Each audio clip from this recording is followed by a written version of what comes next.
Officials in Erie County addressed the public today after learning of the 3 positive cases. 7 Eyewitness News reporter Ali Tui has more on what they had to say.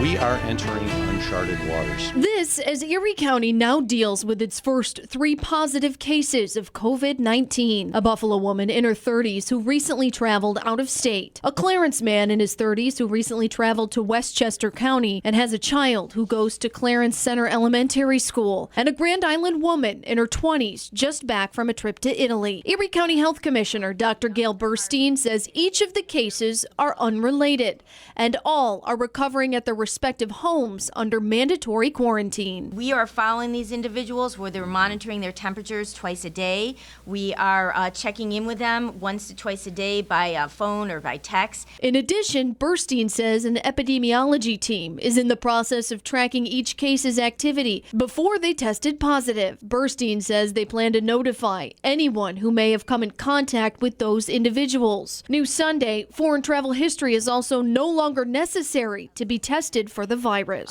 They can have any travel history anywhere outside of Erie County, or they could have, fever and any respiratory symptoms. Erie County Executive Mark Poloncarz says while no cases currently require hospitalization, they are preparing for a worst-case scenario. Part of that worst-case scenario includes out here in Alden at the old Erie County Infirmary. Poloncarz says he was just out here yesterday touring the property to see what it would take to put hospital beds inside should we need to for COVID-19 patients. There are significant infrastructure things that would need to be done because it was closed, I believe, in 2011.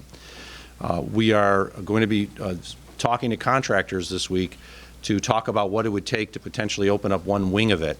Poloncarz also announced the closure of all public schools to students on Monday, but many districts are choosing to close indefinitely anyway.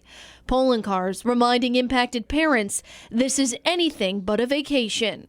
You are not to go to Chuck E. Cheese with your kids. You are not to go to the mall. You are to stay home. Yeah, very poignant there. And as you guys can imagine, this is certainly a very fluid situation. If you do have any questions, Erie County has actually set up a helpline.